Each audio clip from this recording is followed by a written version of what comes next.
I guess I was also very cautious about telling people about my condition because I feel that they wouldn't understand it. I have accepted that my life will always be as it is.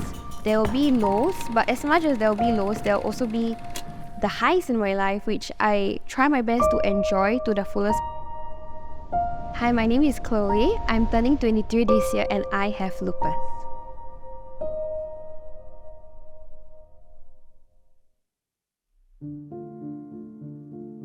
Before I was diagnosed with lupus, I had a couple of symptoms. So, one of them was hair loss.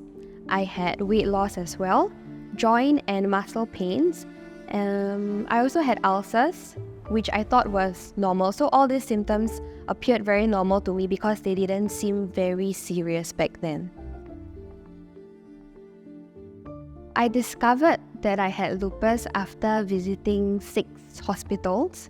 Actually, not 6 hospitals, more of like it was my 6th visit at the hospital. And that was where I discovered I had lupus after having 1 month of stay in Sengkang Hospital.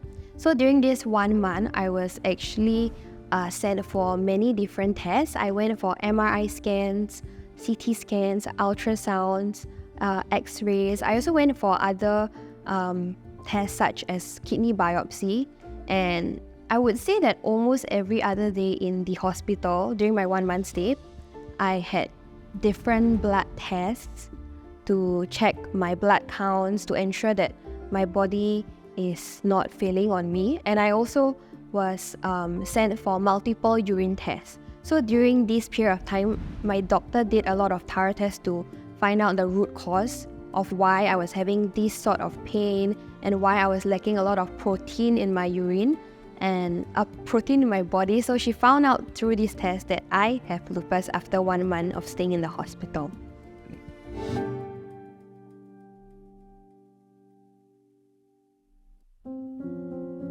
The very first thing she said to me was, "Do you know what Selena Gomez has? She has lupus as well." So that was how I associated to what lupus is, because I never knew anything about it, but I did hear of Selena Gomez having a kidney transplant once, so I found out through that. So after being confused, I also felt very relieved in a sense where I felt understood because it took me about 6 months to be diagnosed. So during that 6 months, it felt I guess I would say it felt very confusing on my end because many doctors didn't believe me. And so because my doctor took a lot of time and effort to thoroughly diagnose me, so I felt relieved that someone actually believed me and I finally have a better idea of what I'm going through, what my body is going through. Having to have the daily medications taken in my body every day was a struggle at first. I guess I wasn't used to being like, oh, I have to wake up in the morning, I have to take medications before I eat, I have to take medications right after I eat. And also it was because I was still at the start of my diagnosis, right? So I had a higher dosage of medications as compared to what I have right now. So I had to adjust to that, I had to fit it in my daily life. And also at the start of the diagnosis, I wasn't used to it because there were many symptoms from the medication. So one of them was like I had to take steroids every day, and I still do take them every day. And because the dosage was quite high, so it made my body gain weight in a very short period of time. So I had puffy cheeks and my body around like my waist area, I could feel that it was chubbier than usual. So that was something I had to get used to. And my hair was still falling a lot, probably because my body was still inflamed and the medication was taking some time to process. So that was something I had to get used to. The steroids that I have to take every day also cause depression. Like that's like a side effect, depression and anxiety. Yeah, so because of that, I started getting very anxious a lot for no reason. Like I could literally just be at home resting and I would just start crying out loud to my parents, my sister, saying that, oh, I don't want this life anymore, I cannot live with lupus. And it's because the medications kept making me overthink about life in general, you know. I had no reason to be so upset, I feel, but I just felt super anxious at that point. And I think it got so bad to the point where I couldn't sleep every night. At 4 a.m., I would be crying to my parents, my sister. And I felt bad also because my parents and sister on the other hand have to, cope with how they can take care of me, and there's only so much they can do. Yeah, so during then, it got so bad because I just wouldn't stop crying, and I got so anxious to the point where I would keep having panic attacks. My fingers would keep shaking, and I think my family also didn't know what to do at one point because it was really bad. So one day they just proposed. Actually, I proposed to them, can I go to IMH? Can I get medications that can help me? Because I want to feel better about at least living, because at that point of time, I was really so low in life, and I felt that no one could understand me. No one around me could understand what I was going through. So I decided that, the least I can do for myself is to be strong for my family members, and to do that, I need to get actual help. So I proposed to my parents, let me go to IMH. I need to get proper help. So I did go to IMH the next day, which I spoke to the doctor, and they did explain when you have SLE, which is a longer version of lupus, you will experience this and that because of your medication. So it's completely normal, and they assured me that I'll be better when I get treatment. So I did get medications to stop the anxiety and panic attacks. I can't eat raw food. So I used to really love salmon, like sashimi. I can't eat that. It's not advisable for me to eat shellfish as well because these things come from the sea, right? So sometimes even after washing them and cooking them, there's still bacteria in it, and my body just doesn't function like other humans. So it isn't advisable for me to take in because I can get infections really easily, which I forgot once. So that is a story I should share. So there was once I forgot that I cannot eat shellfish, right? So on my sister's birthday night at 11 p.m., I ate a plate of mussels. And around 3 a.m., I had really bad stomach cramps. And everyone around me, my friends, my sister were there for the sleepover. It was a, slumber party for my sister's birthday. And then I had really bad stomach cramps, and they assumed that it was gastric. Oh, Chloe, you have a lot of medications to take. You're probably having gastric right now. So I ate more food, but I ate fried rice. I didn't eat the mussels, I ate fried rice. And then from 3 to 5 a.m., I was just vomiting and having really bad diarrhea. And I think that was also the first time when I felt really scared. Since I got out of the hospital, I felt very anxious and very worried that I would go back to where I was before my diagnosis. So I remember I was panicking at 5 a.m. and I was sweating so much because I was vomiting non-stop. And my sister decided that, we need to wake mommy and daddy up because there's no way you are going to recover just like that because you have lupus and it's serious. So I went to the hospital, and then the doctor asked, what do you eat?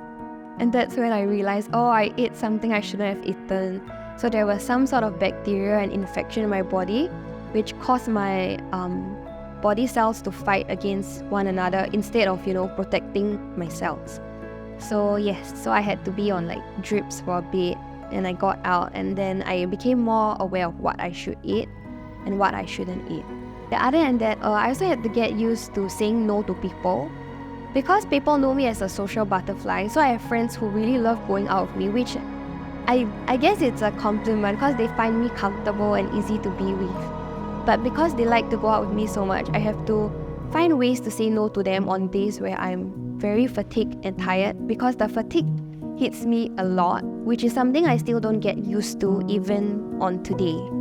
Yeah, so for example, I could be in class and I would be tired even though I had 8 hours of sleep, just because lupus has its main symptom, which is fatigue. Mostly my family members who have been there with me since the very start. Especially when I recall back to the days where I was in the hospital, my mom was there almost every day in the hospital with me, and because back then it was COVID, so they were very strict with who could stay. Only family members could stay, and they were restricted to only one visitor session or per visit, yes. So my mom was there most of the time, and yeah, I guess having my family members be there for me, my sister, my father, my mother, were the most crucial to me, as well as like the friends that I have around me. I think that was also like a period of time where I realized these are the people who I need in my life because they genuinely care for me. I have two teachers whom I'm also very grateful for. Their names are Miss Lina and Miss Geraldine. So these teachers have been with me since ITE, and what I am most appreciative of is the fact that they are not even my lecturers. They are just teachers who are in charge of my dance CCA. But because they are really close with me, so they've been there for me since I was diagnosed. Like, I remember when I was going in and out of different hospitals, they would always text me, okay, so what did the doctor say? And they were also the ones that asked me to try and get another consultation because they believe that there is something behind the root cause of what I'm going through during the days where I was, getting misdiagnosed. Yeah, and I would remember the times where they would send me food. They would deliver food to my house. Or even at the hospital, Miss Geraldine sent me like a fruit basket. Not really fruit, snack basket. Yeah, so there are people that I'm also very thankful for.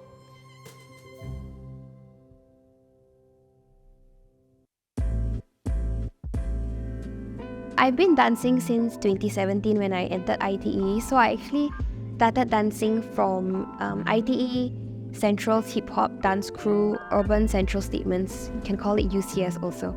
Yeah, so that was where I first started dancing because I was inspired by my very loving sister who was also in that crew. Yeah, so I do street dance mainly, but I think I'm more comfortable with girl style like street jazz. I also do like dancehall, but I'm not the best at it, but I try to. Yeah, so this is what I usually dance to. I guess it felt quite normal. Like my daily routine would just be like, okay, wake up, go school, dance. That's about it. I don't really have anything to care about. But after being diagnosed with lupus, the difference was I have to wake up, I have to take medications, I have to eat, then I have to take medications again.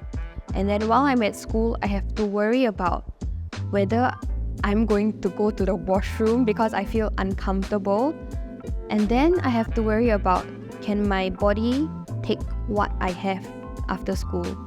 So the difference was that I was stressing about dance, which I usually don't stress about it because it's something I enjoy. I would be honest and say it took me a lot of crying to, become stronger as a dancer because I felt like I had to go back to square one. I felt like I lost all my basic foundations and that I couldn't do hip hop again. I couldn't do this again. And yeah, I had to do a lot of work on my own in a sense where I had to start building my strength, my physics again. I had to do my own crunches at home, planks. I had to just start working out so that I could build myself stronger so that I can dance again. So when I went back to doing competitions, it was a huge challenge for me because I was dancing with people who I would say have, stronger bodies as compared to myself. And I was also very cautious about telling. Sir, I'm so sorry.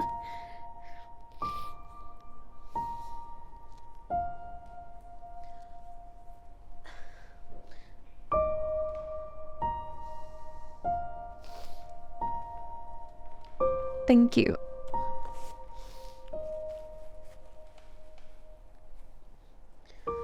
I guess I was also very cautious about telling people about my condition because I feel that they wouldn't understand it even though I explain it to them. So I remember when I first went back into dancing, I had a really tough competition. And I think only my close friends and sister knew how hard it was for me. I didn't even have the balls to tell my instructor that, oh, it's hard for me. I can't really be on par with others because trainings are very harsh in a sense where you just dance and dance and dance. Then so you can dance for like 30 minutes straight, and then you have one short water break and you go back. On like my normal days, I would say I could do it, but there are days where I just don't feel good, but I have to just keep up because I don't have the guts to explain it to my instructor. And sometimes I guess I get too harsh on myself in a sense where I feel like I'm using it as an excuse, but I'm not. I think it's just the fear of what I think people would think of me.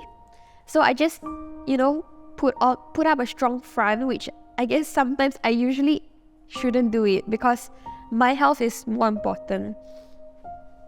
So yeah, I had a really hard time because I couldn't tell my instructor, so I just kept crying to myself every night.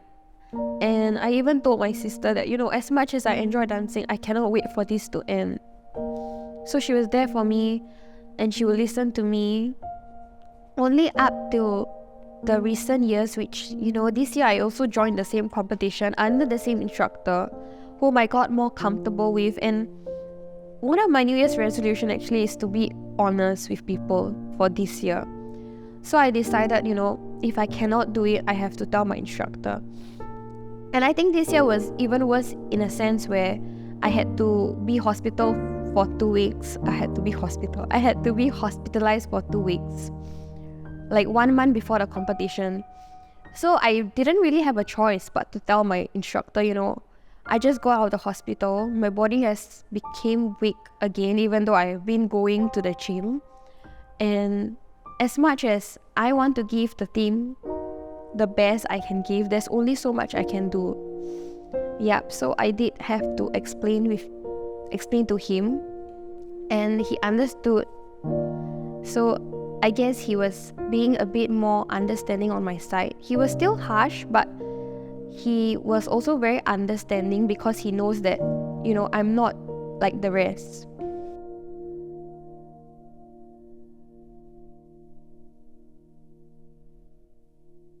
These are very like normal symptoms that I still get, and I think other lupus patients also go through this almost every other day. So hair loss is very normal, and we have some things that cause our lupus to flare. For example, stress. And I guess the fact that stress makes my lupus flare stresses me out even more, because sometimes when you are stressed, you just can't really do anything about it. So that's where I try to find my coping mechanisms. Also, the sun. We can't be under the sun for too long because it will cause our lupus to flare. And I guess when your lupus flares, that's where your symptoms go even more wild. Yeah, but for me, on like a normal basis where even I don't go under the sun or I don't get stressed, I still do experience hair loss. Weight change is normal. You lose weight sometimes. Sometimes you gain weight. So that's something that I'm trying to get used to. And joint pains, muscle pains also. Sometimes I cannot differentiate. Is my muscle pain because I dance, or is it just pain because I have lupus? So that's something that's very normal. Headaches as well. Sometimes you also get fevers here and there. Sometimes it could be just because, or other days it could be because your body is fighting off an infection. Yeah, so these are very normal symptoms that we get, as well as ulcers and bruises. I don't know why we get them, but we just get them really easily. I have to take my medications, right? So sometimes my colleagues see me taking medications, or my dance friends or people that I'm not even close to, they see it and they question because they get very shocked by the amount of pills I'm taking. Like, oh, what's that for? Why are there so many pills? And then I have to explain, I take them every day because I have lupus. So that's where the question comes in. So what is lupus? So the first thing I tell them is that, do you know what Selena Gomez has? And when they say yes, then I say I have what she has. But if they don't know what it is, I say lupus is an autoimmune disease. So that's where they understand and then they ask more about it. So as an autoimmune disease, right, it can attack different parts of your body. I guess it differs for different people. Like I hear of some people where it attacks your skin, some is your heart, your lungs. But for myself, it was my kidneys. So it's quite similar to what Selena Gomez has. Yeah. Other than that, it also did affect my nerve, which is why at the start of my journey with lupus, right, I lost strength because I wasn't taking medication. So the nerve that was on my right side of my leg was inflamed. Yeah, and I lost all muscles in there.